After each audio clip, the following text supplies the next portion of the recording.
You've been told stretching is the answer. Tight hips, stretch. Sore shoulders, stretch. Back pain, you guessed it, have a little bit of a stretch. But if that actually worked, why are so many people still in pain and still suffering? It's because stretching is a lie. Or at least the way you've been taught how to do it is. Hello, my name is Tom. I'm an ex-military personal trainer, a parachute jumping instructor of 6 years. Throughout my 20s, I had so much pain and I did so much yoga, so much stretching, so much foam rolling, chiropractic, massage, pain meds, sometimes even surgeries.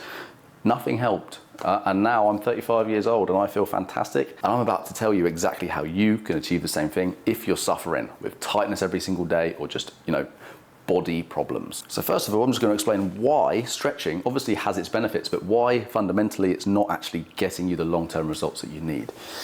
Because our nervous system, it requires trust and we need strength in our bodies to be able to see those long-lasting changes. When we stretch, we're told, oh, okay, really tight hamstrings, just going to stretch them for a little bit. Imagine a resistance band. We're stretching and stretching and stretching, and we're just basically loosening things off. And then when you let go of that resistance band, what's it do? It goes straight back to normal. If your nervous system doesn't build strength in this range of motion, then it's uncontrollable range, which just means that the nervous system doesn't trust it. If our nervous system doesn't trust a position, then there's always going to be that chance of the body trying to protect us when we go into that position again. When we're running or doing a sport or whatever it might be, the body doesn't like it. So that's why stretching isn't necessarily the best thing. The stretching doesn't give you the long-term adaptation that the body needs to see changes. With anything, if the body changes in a way, let's talk about strength training or lifting. If you go to the gym and you just lift the same weights for 5 years and you never progressively overload, you never change anything, your body is going to plateau and it's not going to change. Your body is very resilient and it's very strong, and it needs a lot of intense input into it to see adaptation. It's the same for your joints. It's the same for your flexibility or your mobility. Flexibility is the passive element, the passive stretching. The mobility is the strength and flexibility combined. So when I had a lot of sciatic pain and I was really suffering with a lower back injury, I was told to do a pigeon stretch and to relieve the pain. This actually made me, it was awful. I was in so much pain. And so a passive stretch of the pigeon stretch, right? We're just basically putting a lot of stress and pressure on an area of our bodies that's obviously not happy. It's not feeling good because there's a lot of pain happening from that, from whatever it might be. Sitting too long, could be anything. But so if we hold this pigeon stretch, I'm just basically pushing on the nerve, causing a lot more stress, and the body doesn't like it. So it sends off those signals of pain, tightness, irritation, whatever it might be. Instead, if I just came out of this position just a little bit, to a point where, okay, it's maybe not hurting me as much, or it's not as intense, and then I've used and manipulated my body to find a position where I'm just tinkering on that edge of discomfort, then I perform isometric work here, which is what is called a PALS or a rails contraction, working on the progressive and regressive tissue of the area that you want to strengthen.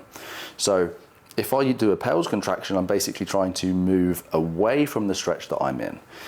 This position here for my front leg is external rotation of the hip. So I'm going to push into the ground, and that's going to be me imagining like I'm crushing into the ground and I'm internally rotating my leg. So if there was no ground there, I would come out like this into the ground. That's going to strengthen the progressive side of my hip, or my my leg, my muscles, my joint capsule, my ligaments, my tendons, all that good stuff. So I'm pushing as hard as I can, building strength isometrically, and then after that I change. After about 10-15 seconds, I'm going to try to externally rotate, so go into more of a stretch and just build. So I'm basically now imagining like I'm lifting this ankle off the ground, and I'm trying to build my rotational strength of my hip externally, which is what's super, super important. Those two isometric contractions, you can do them for loads of different things, but this is just an example. If you did that instead of a pigeon stretch, you're just going to feel so much better overall, because you're going to build that strength, you're going to build long-lasting changes, your body's going to adapt, rather than just cranking yourself into a pigeon stretch and be like, oh my God, it might feel great for, for a couple of hours, you'll just be here, but you're stretching something and you're not giving it the adaptation it needs. It's the same with so many problems with people with injuries and stuff, and they basically feel tight because their body is trying to protect them. The muscles are tightening for a dysfunctional joint. Shoulder pain, the glenohumeral joint is not functioning properly. Back pain, it's usually the hips, they're not functioning properly. So if we can get to the root cause of the issue and start to get the joints to be stronger using exercises like that, then those muscles are going to be able to work better and going to be able to release off. And the term mobility gets thrown around a lot these days. And I think it's so important. It's more and more prevalent right now in this day and age because of a few things. We are, as a human race, staying more and more still. Technology, Netflix, cars, Uber Eats, all this stuff that's just easy, right? I'm not complaining. It feels good to just order whatever food I want from any cuisine and it just turns up to my door in 30 minutes.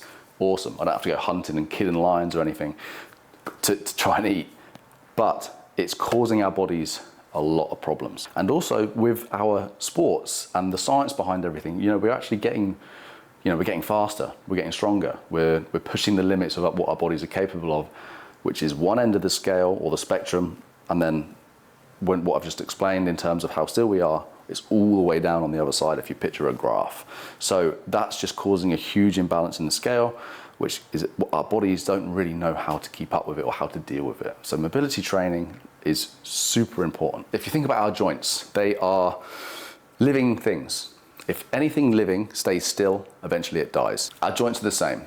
If my shoulder doesn't go overhead for 6 months, my body is very good at saving energy. So it's going to stop, and it's going to stop remembering how to do that. So then the next time I try to go, and let's say I go to the gym and try to do an overhead press after hours and hours and hours at the office, it's not going to like it, so I have to compensate a lot. My lower back's going to get a lot of stress there, a lot of load. Over time, that's going to cause a lot of injury. So if every single day we can learn to move our joints through their full range of motion every single day, it's basically putting synovial fluid back into our joints, which is effectively life. If you think of a really old bike chain that's never been oiled and it comes out the shed and you try and ride it and the chain is just cranky and horrible and it's making loads of noise, when you do this with your shoulder, it's probably clicking and popping and making a lot of horrible noise. It's a similar thing. What do you think's on the rise is joint replacements.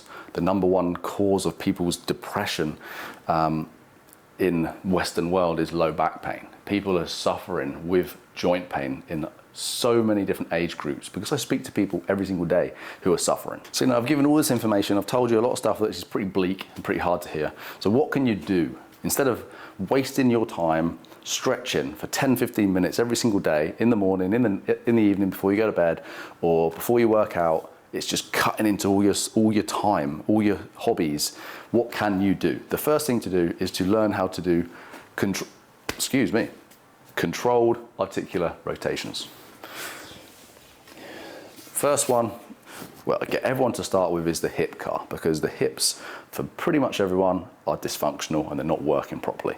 The hip can externally rotate, adduct, flex, abduct, internally rotate, extend, back to that's the halfway point. And then we just reverse that. I'm going to give you another angle. Extension, abduction, externally rotate and flex, adduct, back down. I'll show you once more on the other side. We're basically moving our hip through its full range of motion, giving it the synovial fluid that it needs. And if you can learn to do something like this, see, I suffer from in this side because of previous injuries, but it feels way better now. If you can learn to do something like this every single day, then you're giving your hip joint life. When you give your hip joint life, you are taking off a lot of stress and a lot of load from your lower back. You're taking off a lot of stress and a lot of load from your knees, from your ankles. And then when you can start to learn more about this stuff and do controlled articular rotations for all the joints in the body, how do you think that's going to make you feel? Fantastic. Now for someone who in their 20s couldn't touch their toes, couldn't sit in a deep squat, I couldn't do a lot of things. You know, there's a lot of things that I can do now that, if somebody told me I could do this at 35 years old, 10 years ago, I would have laughed them out the room. Stretching isn't totally useless, but the problem with most people when they do stretch a lot is they don't put the right intensity into it. If you start treating your stretching as you do your strength training, then you're going to see long-lasting results, because like I explained in the video, the body needs that adaptation. I work with a lot of people who have stretched a lot. I did the same thing. I did 2 years of yoga. I got super flexible. I'd still wake up every single day feeling tight and still have a lot of pain. I've got a lot of free classes that I'm going to be releasing soon. I've got a lot of information that I'm going to be uploading. So if you're interested in learning more, please hit that follow, hit that subscribe, check me out. I've got socials for Instagram as well. Just have a look. And if you do need a little bit of help, I'm always there to answer DMs within the Instagram platform as well. But yeah, check out this channel. There's going to be a lot more stuff coming.